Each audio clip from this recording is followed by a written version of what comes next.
Graças a Deus. Igreja, nós estamos aqui hoje nós vamos expor uma parte do livro de Malaquias e nós vamos tratar sobre algumas coisas muito importantes na igreja de hoje. Algumas coisas, graças a Deus, não são problemas nessa igreja, mas nós vamos falar de uma forma geral, até porque nós devemos aprender com os erros de outras pessoas, né? Minha mãe tinha um ditado que diz que quando a barba do vizinho arder, põe a sua de molho. É um ditado importante porque aqueles que são sábios aprendem com os erros das outras pessoas. E nós sabemos que a própria Bíblia, ela não se furta em revelar erros daqueles que eram servos do Senhor. E por que se faz assim? Para que nós possamos aprender o caminho que devemos andar e não se desviar dele. Essa é a função. Nós temos no livro de Malaquias um texto que fala sobre o povo de Deus, o povo a qual o próprio Deus fez uma aliança, disse que seria com esse povo, de que cuidaria deles e de que esse povo bastaria andar nos caminhos do Senhor, obedecer a sua palavra e não se desviar dela. Mas nós sabemos que por várias vezes o povo da promessa, o povo da aliança, o povo de Deus se desviou da palavra. E aqui, o último livro do Antigo Testamento vai falar justamente sobre como nós devemos andar, o que nós não devemos fazer. E aqui, graças a Deus, esses textos têm vindo aos dias de hoje para que possamos aprender a vontade do nosso Deus. Amém? Amém. Todos abrimos aí em Malaquias? No capítulo 1, no verso 2 de Malaquias, Deus já fala através do profeta dizendo: eu vos tenho amado, diz o Senhor, e vos dizeis: em que nos tem amado? Não foi Esaú, irmão de Jacó? Disse o Senhor: todavia amei a Jacó, porém aborreci a Esaú, e fiz dos seus montes uma assolação, e dei a sua herança aos chacais no deserto. Aí ele continua no verso 4: e diz Edom: fomos destruídos, porém tornaremos a edificar as ruínas. Então diz o Senhor dos Exércitos: eles edificarão, mas eu destruirei. E Edom será chamado terra de perversidade e povo contra quem o Senhor está irado para sempre. Nós temos nesse início, nessa introdução do livro de Malaquias, um contraste entre o povo da aliança e o povo que não tinha aliança com Deus. Nós vemos que Deus sempre preservou o seu povo, sempre os protegeu, deu bênção, tirou eles da servidão do Egito, os levou para uma terra próspera, uma terra que dava de tudo, uma terra que manava leite e mel. Tirou aquele povo que era um povo que era escravo e não tinha nada, e deu uma terra, deu um lar, deu um futuro, deu tudo de bom, fez vários milagres, curou pessoas. Aquele povo andou 40 anos no deserto e nada se estragou. Eles viram grandes milagres de Deus, a nuvem de dia e a coluna de fogo à noite. Eu nunca vi isso. Eu creio em Deus porque eu creio na Bíblia. O Senhor me deu o dom da fé, mas eu nunca vi tal sinal. Mas eles viram, eles presenciaram, mas por várias vezes se desviaram dos caminhos do Senhor, se desviaram dos mandamentos de Deus, da lei de Deus, e sofreram por isso. Por outro lado, aqui nós temos um povo descendente de Esaú. Nós sabemos que na Bíblia Esaú vendeu a primogenitura, a bênção de ser primogênito, por um prato de lentilhas. Quantas pessoas você conhece que já estiveram na igreja, que já foram crentes, conhecem a palavra do Senhor e vendeu a sua salvação ou jogou fora a sua salvação pelos prazeres do mundo, por coisas que na verdade não alimentam, não são comida nem bebida, mas servem unicamente para a destruição. São coisas que não salvam, são coisas que não edificam. Mas o Senhor nos propôs uma aliança. No nosso caso, melhor ainda em Jesus Cristo, porque todos nós, não sendo judeus, estamos em paz com Ele, graças ao sacrifício de seu Filho. E nós devemos lembrar disso todos os dias. Nós devemos lembrar disso de quando nós acordamos a quando nós deitamos. Nós devemos orar pelos nossos filhos e agradecer a Deus, porque nós os temos criado eles diante dos mandamentos do Senhor. Agora é uma pena como vários filhos de crente têm se desviado. É uma pena como vários filhos de crente têm largado o Evangelho, a casa de Deus, e têm se levado por uma vida de perdição. Por isso que muitas vezes eu digo que o filho do crente não é crente. E é uma pena. Você entra às vezes, e eu já me dei o trabalho de fazer isso, em algumas redes sociais de filho de crente.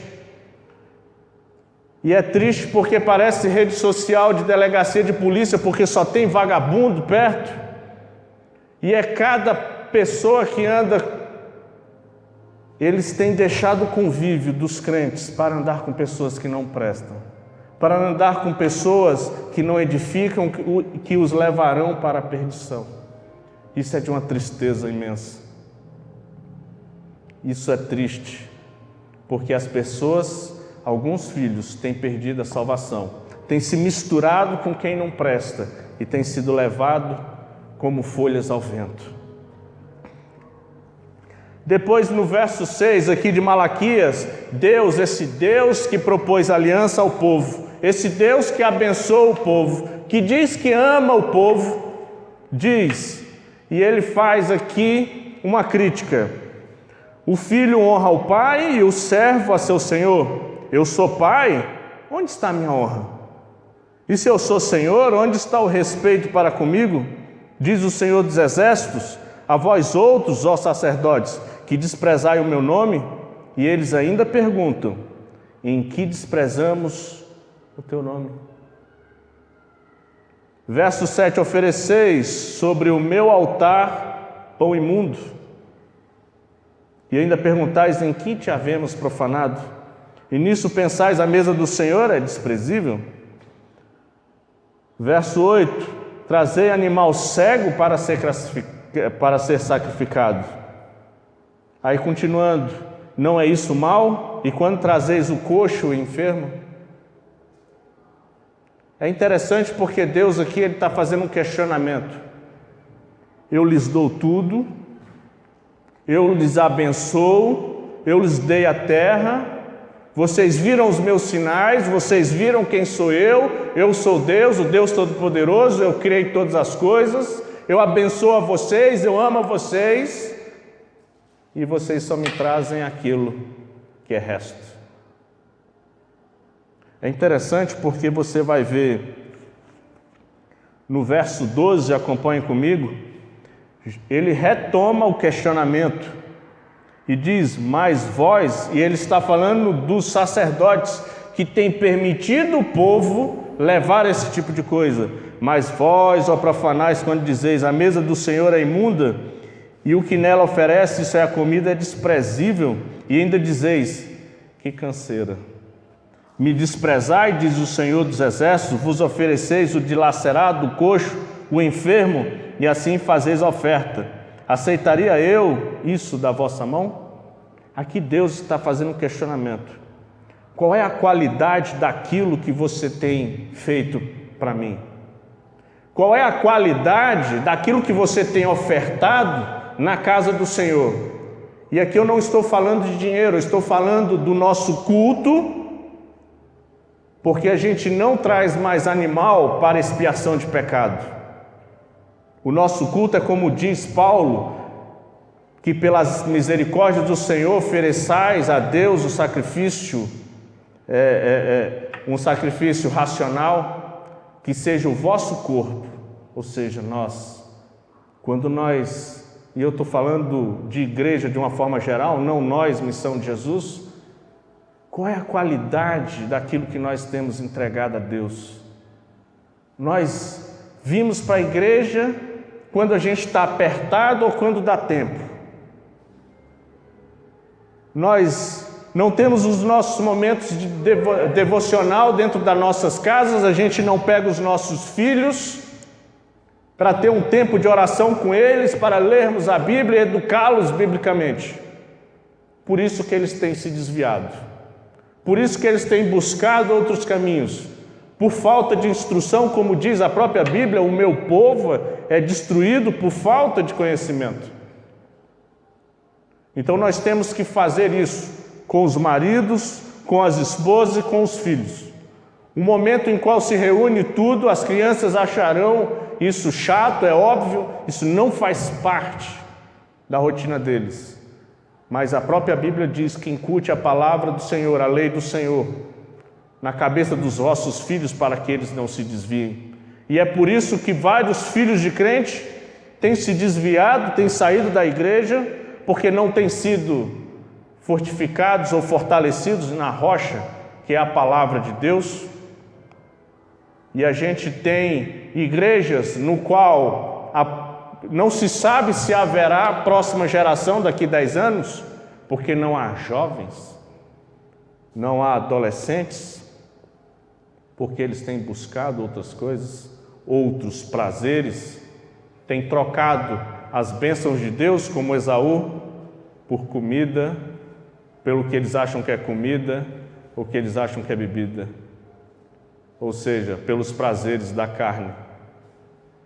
Quando nós, que temos mais tempo de igreja, que somos pais e mães, devíamos ser depositários da palavra do Senhor dentro de nossas casas.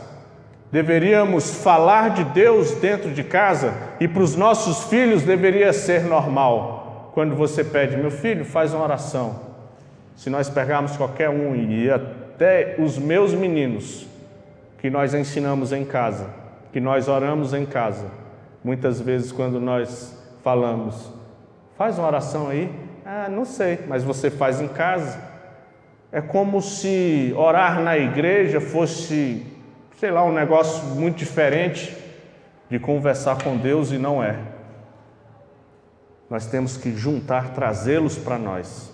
O questionamento aqui é quanto àquilo que tem sido ofertado ao povo de Deus. E se você pegar em Êxodo, você vai ver que quando eles estão de saída do Egito, Deus diz, consagrai os primogênitos a mim. Ou seja, os filhos de Israel, consagrados ao Senhor, para que eles tivessem aliança com Deus. É a mesma coisa que nós devemos fazer. Consagrar é separar, é ensinar, instruir e mostrar que Deus é poderoso, que Deus é misericordioso e que há um Deus, esse que nós adoramos, que é o único Deus que salva. Nós vimos que logo no início, quando fala do povo que não tem aliança com Deus, nós vimos que Deus, o próprio Deus diz que eles edificam as coisas e Deus vai lá e permite que elas sejam destruídas.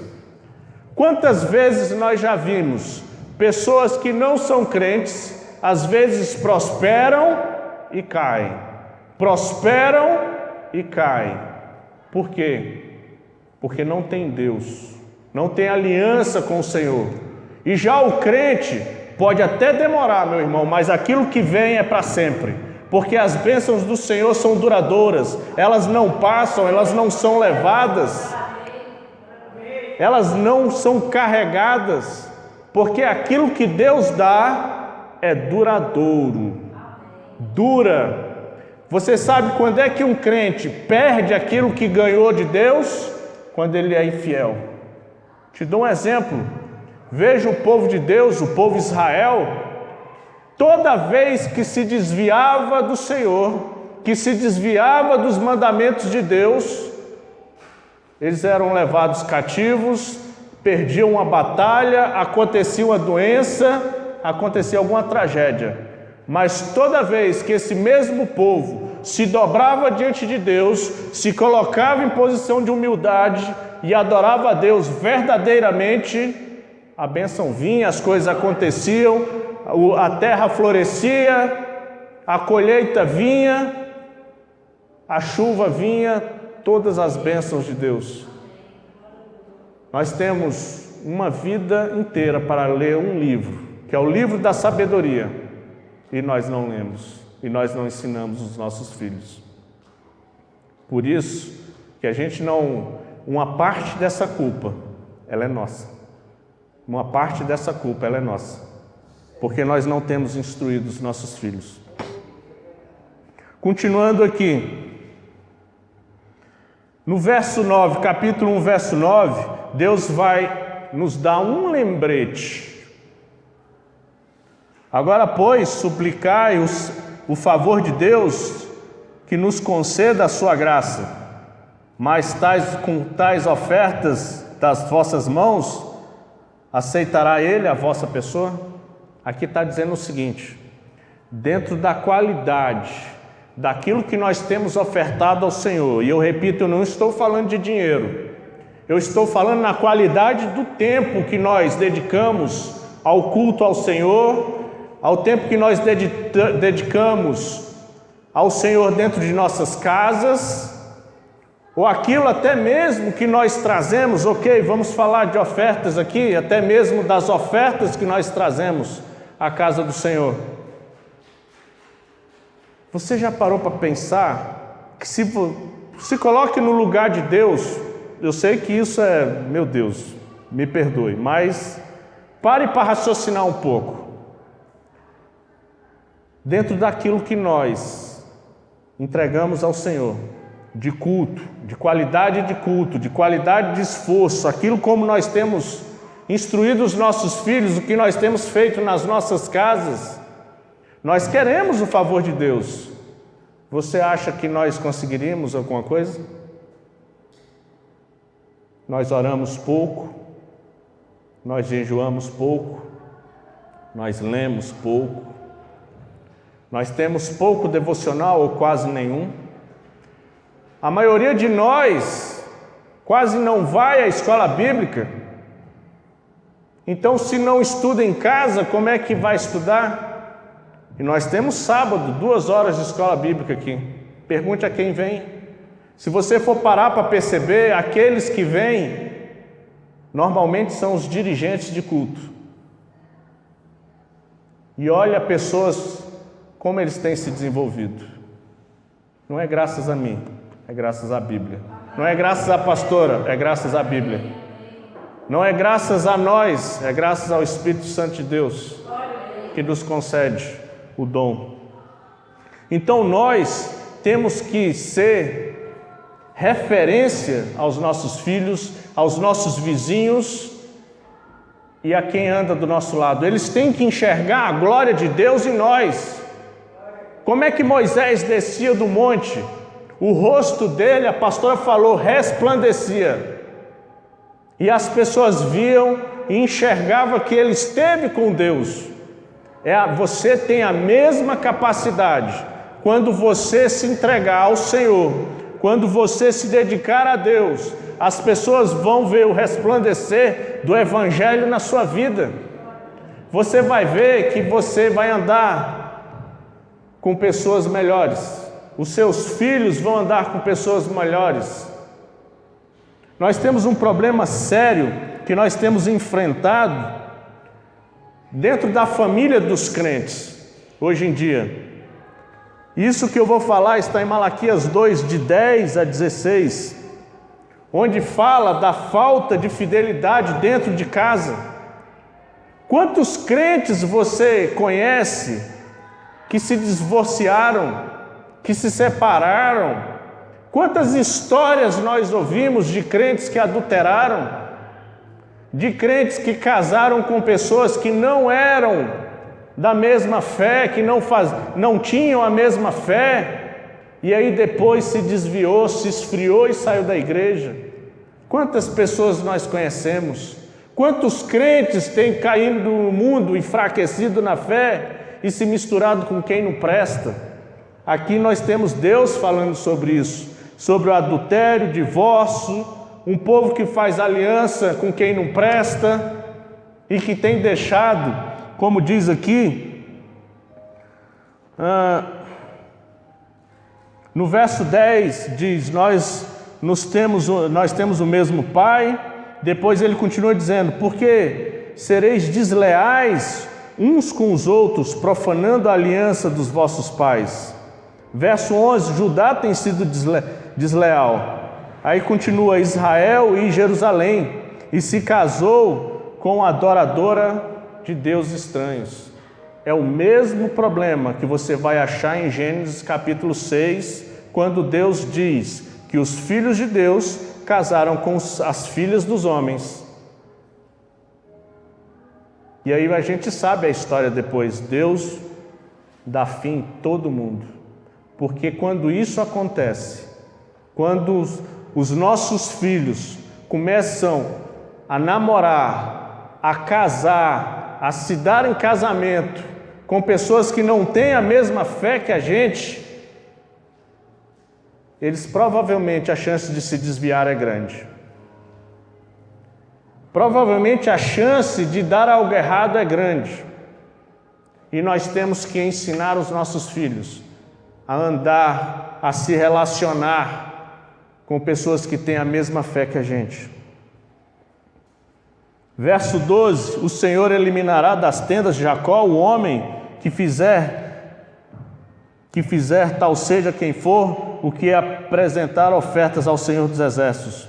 Verso 13, ainda fazeis isso, cobris o altar do Senhor de lágrimas e choro e gemido, de sorte que ele já não olha para a oferta e nem aceita com prazer a vossa mão.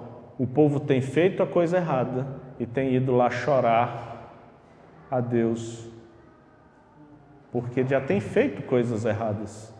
Então é muito fácil, a pessoa vai lá fora, sai da igreja, vai lá fora no mundão, arruma uma barriga, arruma alguma coisa, se mete com quem não presta e depois vem na igreja. É evidente que a igreja vai receber, a igreja está de portas abertas a todas as pessoas, a todos os que precisam. A nossa missão é ajudar órfãos e viúvas e a quem está precisando, o nosso próximo. Quem é o nosso próximo? É aquele que precisa de mim. Essa é a missão da igreja. Mas a questão é que já vem às vezes com um problema que não tem solução, você apenas se adapta à situação que está estabelecida. Mas a prevenção é sempre melhor. A prevenção é sempre melhor. Aí verso 14 tem uma coisa importante, e aí a gente encerra. E perguntais por quê? Porque o Senhor foi testemunha da aliança entre ti e a mulher da sua mocidade, com a qual tu foste desleal, sendo ela tua companheira e a mulher da tua aliança. Aí no final do verso 15 tem escrito, portanto cuidai de vós mesmos e ninguém seja infiel para com a mulher da sua mocidade.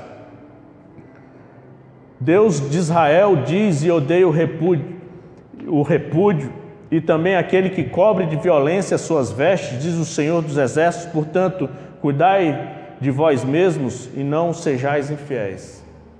Aqui tem dois elementos importantes. Primeiro, o cuidado com a mulher da sua mocidade. Quando nós casamos, e como está escrito aqui, quem vem à escola bíblica já conhece isso. Quando nós casamos, nós fazemos uma aliança diante de Deus que eu vou cuidar daquela mulher. A minha aliança não é uma aliança de homem e mulher. Eu faço uma aliança com Deus de que eu vou cuidar daquela mulher. E aquela mulher é carne da minha carne. Mas o que muitos crentes têm feito? Têm adulterado e deixado isso. Quando fica velho, diz: ah, mas está tudo caído, como se o dele também não caísse. Né? É ou não é? Estou falando alguma besteira? Como se o dele não caísse. Mas, gente, não há nada mais precioso do que você envelhecer junto com alguém. Porque quando os filhos casam, a Paula já entendeu isso, e quando ela entendeu isso, nosso casamento mudou. Baseado em parte nesse texto, e mais alguns 3 ou 4 textos que falam a mesma coisa. Mas neste daqui, a minha aliança é com Deus de que eu cuidaria dela e dela que seria a minha auxiliadora, carne da minha carne. Porque os meus filhos, quando crescerem, casam e vão embora. E quem é que vai ficar lá em casa?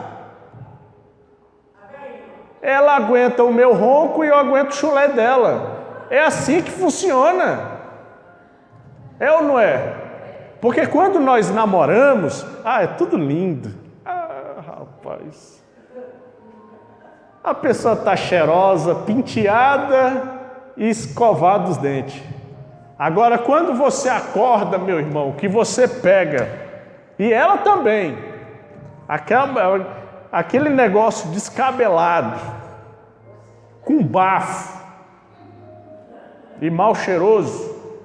Mas não é só ela, gente, eu posso editar. Mas eu posso editar, eu posso tirar. Isso aqui não vai para a internet, é só para... Então o que acontece? A gente só pensa no nosso benefício. Onde é que está aquilo que o próprio Cristo disse? Negai a si mesmo, tome a sua cruz e me siga. A marca de um coração convertido é a luta, a eterna luta entre o seu desejo e a palavra de Deus implantada nos vossos corações. Essa é a grande marca do crente. Você não pense que eu vou dar o meu exemplo, porque eu posso dar... Se você não pense que eu sou santo, você acha que eu não tenho lutas interiores dentro do meu coração? Qualquer um tem. Assim como a irmã Terezinha foge ali de qualquer coisa de bebida, alguma coisa. Pastor Marcelo Amorim, você acha que ele não tem mecanismos que o afaste de qualquer coisa entorpecente, droga, alguma coisa? Isso é normal do crente. Aquela pessoa que já teve, por exemplo, foi muito namoradeira, ou o homem que foi muito namorador, tem muitos casos em que ele anda no lugar, olha para o chão. Ele olha para o chão, fugir da aparência do mal. A gente se esquece dessas coisas. A gente não pode se esquecer dessas coisas. Por conta de um detalhe. Leia comigo capítulo 2, versos 6 e 7. E a gente está quase no finalzinho. É evidente que o texto que nós vamos ler aqui é uma crítica aos sacerdotes, porque Malaquias, de uma forma geral, Deus está puxando a orelha dos sacerdotes que permitiam o povo levar qualquer porcaria para ofertar a Deus. O coxo dilacerado, o cego, aquele animal que não podia vender, entendeu? Então, quando você lê Malaquias 3,10, que poderia o homem roubar a Deus, aquilo ali, todo mundo usa o verso isolado só para dizer que o povo está roubando a Deus, mas a mensagem é muito maior. A mensagem diz de sacerdotes que não ensinam o povo, que não instruem o povo, porque quando nós vamos ofertar, nós não estamos dando dinheiro à igreja, nós estamos ofertando ao Senhor para que órfãos e viúvas sejam alimentados.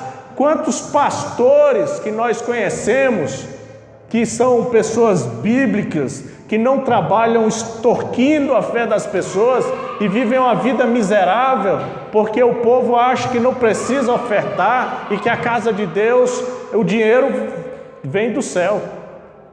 Quando a responsabilidade de manter a casa do povo de Deus é do povo de Deus. Mas vamos lá. Verso 6: a verdadeira instrução esteve na sua boca, e a injustiça não se achou nos seus lábios. Andou comigo em paz e em retidão, e da iniquidade apartou muitos. Porque os lábios dos sacerdotes devem guardar o conhecimento, e da sua boca devem os homens procurar a instrução, porque ele é o mensageiro do Senhor. Percebeu a responsabilidade do pastor hoje? A responsabilidade do pastor hoje é ensinar pessoas a forma correta. Mas o que muitas igrejas têm feito é o seguinte: o ofertório, na hora de ofertar a Deus, tem feito um culto idólatra. Explico. Como é que é o culto aos ídolos? A Bíblia nos ensina. Você vai lá, faz uma oferta em troca de um favor. É um suborno. Tá bom. É um suborno. Deus não trabalha assim. Você sabe como é que Deus trabalha? Ele te abençoa, Ele te dá as coisas e Ele confia que você, que eu, que todos nós vamos reconhecer de que tudo que nós temos, tudo que nós conseguimos, todas as coisas que nós tomamos posse, foi Ele que nos deu. Quando você confia nisso, quando você tem isso no seu coração, as nossas ofertas não são para subornar Deus, são de gratidão, amor e devoção. Você já parou para pensar quando nós reconhecemos que Deus nos dá todas as coisas? Você não dá dinheiro à igreja, você oferta ao Senhor. Você mantém o sacerdote que vive exclusivamente da obra, e a palavra diz que o trabalhador é digno do seu salário. Você mantém irmãos que não têm condição, sendo alimentados, órfãos e viúvas. Mas é porque hoje em dia, quando não é uma igreja daquela que troca bênção por dinheiro, você não tem fé, dê uma oferta. Mas não é assim. Você está culpado de alguma coisa, aconteceu alguma coisa, dê uma oferta. O que é que Cristo diz? Se você vai ofertar, tem um problema com seu irmão, vá lá e resolva. Aí depois, com o coração puro e limpo, você vem e oferta a casa do Senhor. Quantas vezes igrejas que são bíblicas vivem financeiramente numa dificuldade? Quantas vezes igrejas bíblicas querem fazer alguma coisa a mais para os pobres e não conseguem, porque o dinheiro não entra? As pessoas não enxergam a fidelidade de Deus e ofertam pouco, ou fazem como diz aqui, ofertam o que sobra. Amém? Mas nós não somos assim. Graças a Deus nós ensinamos o Evangelho, nós ensinamos que a verdadeira oferta, ela é por amor, ela é por devoção e ela é por gratidão. E quanto maior a gratidão que um povo tem, mais reconhecido Deus é e mais bênçãos Deus opera. Porque é assim que funciona Deus. Como Ele começou dizendo: se eu sou Senhor, cadê a minha honra? Se eu sou Pai, cadê o meu amor? Amém? Vamos ficar de pé, vamos fazer uma oração?